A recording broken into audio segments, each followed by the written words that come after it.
Alright, for this assignment we were tasked with kind of going through and learning independent learning strategies we can teach students to kind of help themselves.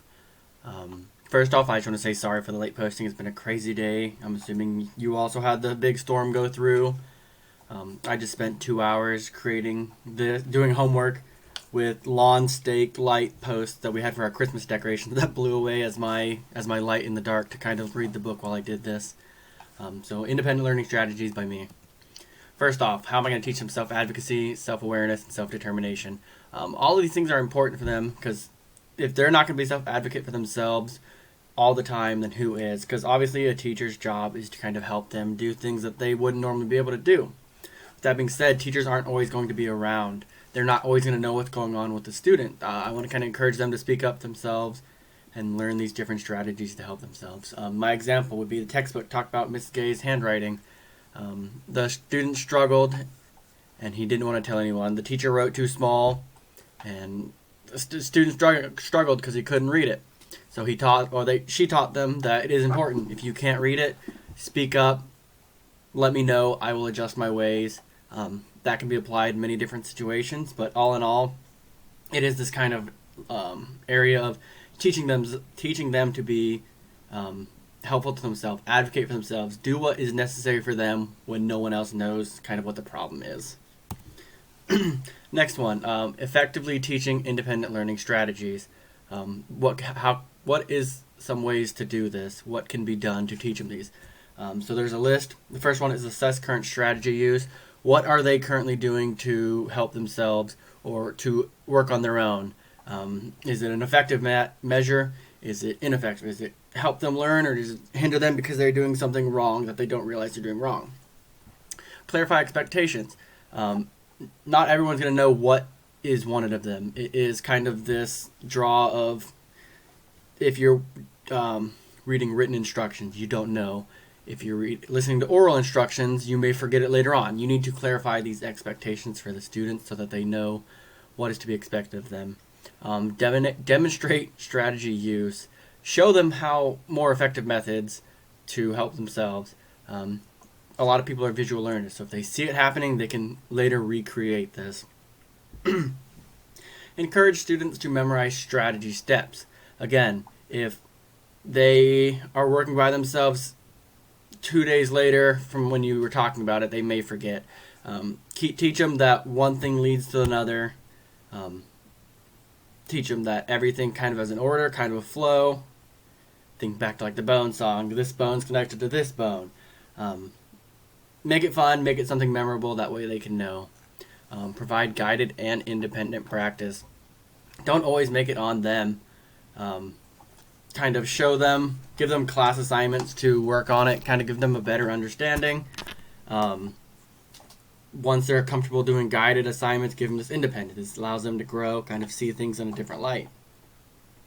Administer post-tests. When you teach them something, they may know it then. They may have a general understanding, but it is important that they retain this. They kind of maintain this information. Give them a test after everything's already done. Test to see how much they truly learned, how much they will remember. These are important strategies to help them independently learn on their own outside of class. So there are many word identification and reading fluency strategies. With that being said, the one I liked was the WARF because it helps with content area books. It teaches them strategies to, if they struggle on words, it's not always the end of the world. It can kind of work generally. So the W, widen eye span, not word by word, but rather grouped. Don't get caught on singular words. The example they used is sunny day. Don't get caught on just sunny. Use day to help you realize the word is sunny. Avoid skipbacks. Don't go back while reading if you don't understand it. This is kind of to allow them to progress in the book, kind of learn farther on, part of this grouped words rather than individual words. Read silently. This one is to where they don't start reading out loud and kind of disturbing others, disturbing themselves. Good strategy is pressing their lips together so they don't whisper under their breath. Kind of really teaches them to memorize it rather than hearing it. And then flex your reading rate. Know when you need to read quick and then when you need to slow down. There's always going to be a purpose. If you're trying to find a specific word in the section that can help you, you can read fast to find it.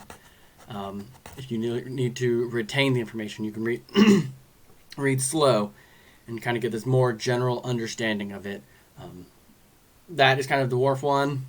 There's a lot of practicality of this one because it does help them work on their reading rate and also to widen their eye span. Those are the two big pieces for me because it, like I said, reading rate is very important because that is used in a lot of different things, not necessarily just reading, not necessarily at just an early age. And then widen eye span is important to kind of get the general picture rather than singling in on one thing. Vocabulary strategy. Book said it is important to only learn 300 new words per year. With that being said, there are some strategies to help you learn these new words. Know common words or morphemes. Know the general uses and like the pronunciations and all that. That will help you expand that into larger words. Next part is break apart. This is talking about prefixes and suffixes. If you know prefixes and suffixes, that will help you learn the meaning of the word. Even then, prefix and suffixes contain themselves. Prefix, the word pre in that. Suffix, I guess suffix is also a prefix in that area. Context clues. This is part of that widening that gap, widening the vision, seeing multiple things. Using sunny day, for example. You don't know sunny, you kind of get the general context, but day really kind of puts that into picture. And again, come to conclusion based on meaningful parts. Again, if you're struggling with word sunny, the word sun is meaningful in that, so you can translate that from sun into sunny. Some reading comprehension strategies. There was many of them. I like PARS a lot because it helps younger students without experience when my focus is on elementary education. So PARS stands for P is preview material. This is talking about when you're reading kind of a section of a book, scan through it, get a general idea. Obviously, you're not going to be reading it word for word. You're going to get the general idea. Ask questions about the main idea. When you're previewing the material, you'll get a general understanding. You can kind of ask yourself a few questions on what you need to learn or take away from the text. And then as you read the chapter, which is the next section, it will allow you to answer these questions you asked yourself.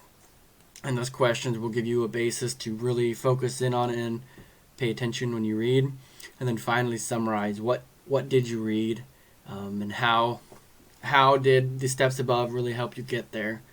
Like I said, I'm focusing on elementary education, so PARS is good because it's younger students without experience. So it gives me a stepping stone on how to kind of guide them. Listening and note-taking. The one I picked was slant. This one's a pretty straightforward one. Sit up. Obviously, good posture when you're listening is important because it's important because if you're slouching over, then you're not going to be as focused. Lean forward. Be attentive to the speaker. If you're paying attention, you got the good posture, leaning forward, you're going to be more alert than somebody that's slouched, leaning back, looking at the ceiling. Activate your thinking. Really process kind of what they're paying attention to, what they're talking about, and kind of how it applies to what you're talking about. Name key information. Anything you take as vital information, make note of. Obviously, note-taking. Star it, underline it, write it down 7 times, and then track the talker. Really pay attention to who's talking. If you're listening to the teacher, but you're staring off into la la land, you're not necessarily always going to be maintaining what they're speaking. You're not going to always be hearing it. Writing strategy. For this one, I picked 2. They kind of go hand in hand. It is the POW and tree. In the picture in the book, POW was the sun, and it is pick my idea, organize my notes, and then write and say more. That's a pretty good sequence of events because obviously you're getting what you want to learn, and then you're organizing your notes to really emphasize what you're trying to have as your idea, and then write and say more. Doing more is always beneficial because it gives you that practice and repetition to really learn the ins and outs of how it's doing it. And then tree stands for topic sentence. Again, this goes hand in hand with POW. That is basically like picking your idea. This is going to be the thing you want to focus in on. Reasons. Why is it important? What are the necessary things to make it the topic sentence. Next is explain. Why is it important? Talk this out. Tell everybody. Tell your notes. Tell yourself. Make it so if someone else is reading your notes that they could truly understand why it's important to you. And then finally, the ending. Again, make it so everyone can understand. Finish it off so that this is the clear break point. This goes with your topic sentence, and it will finalize what is being talked about. After that, it moves on to the next section. All right, so strategies for problem solving in math. The one I picked was FOIL, because this helps students with algebra do the proper steps of multiplication of binomials. So this would be in parentheses x plus 4, and then in parentheses x minus 2. So first off, you're going to multiply the first terms, then you're going to multiply the outer terms, and then the innermost terms, and finally the last terms. This is important because it gives you this step-by-step order on how to do it. It's just like Pem does. Please excuse my dear Aunt Sally. Parentheses, exponents, multiplication, division, addition, subtraction. These are kind of talking points that'll help you learn through these, and they can be applied. So like FOIL, first, outer, inner, last. It's just kind of a sequencing there. And then finally, strategies for time management and resources. You want to teach them self-monitoring, self-instruction, and self-questioning. These three go hand in hand and are important because it will help maintain them for the rest of the information that we talked about previously. Self-monitoring.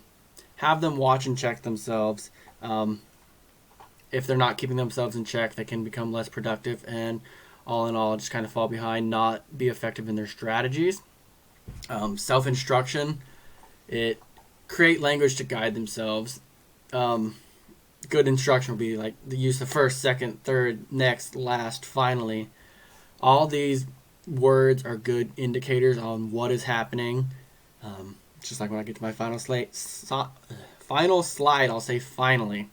That is just kind of an indicator for myself on what is important and kind of guides and keeps me productive. And then finally, self-questioning. Ask themselves proper questions to be productive. It is important to have your own language. It is important to keep yourself in check. It is also important to ask yourself questions. These can be useful to guide you through what you're working on. Questioning is very great. You can be like, what can I do next? Why did this work? What is the reasoning behind this? It is something to kind of guide them towards what is necessary. And then finally, how will I teach my students to use these strategies? Obviously, a lot of wall decorations are like posters. These can kind of be the posters you generally see around classrooms. I remember one from my high school English class was Ode to Spell Check. It's just kind of showing you to always keep yourself in check. Don't always just trust everything blindly. Routine boards. This can kind of be demonstrating the routine that you want them to go through. Explaining the steps so that they can kind of do it later on by themselves. And then openly discuss. Guided practice is important, and discussions would kind of fit into that narrative there. And guided practice would allow them to turn into independent practices. If they have these independent practices, then they can manage to do this themselves. So all in all, I just wanted to say thank you for the good year, kind of keeping me busy. Sorry it's been a late project because of the crazy day today's been. But enjoy Christmas break, have a good time, and thank you very much.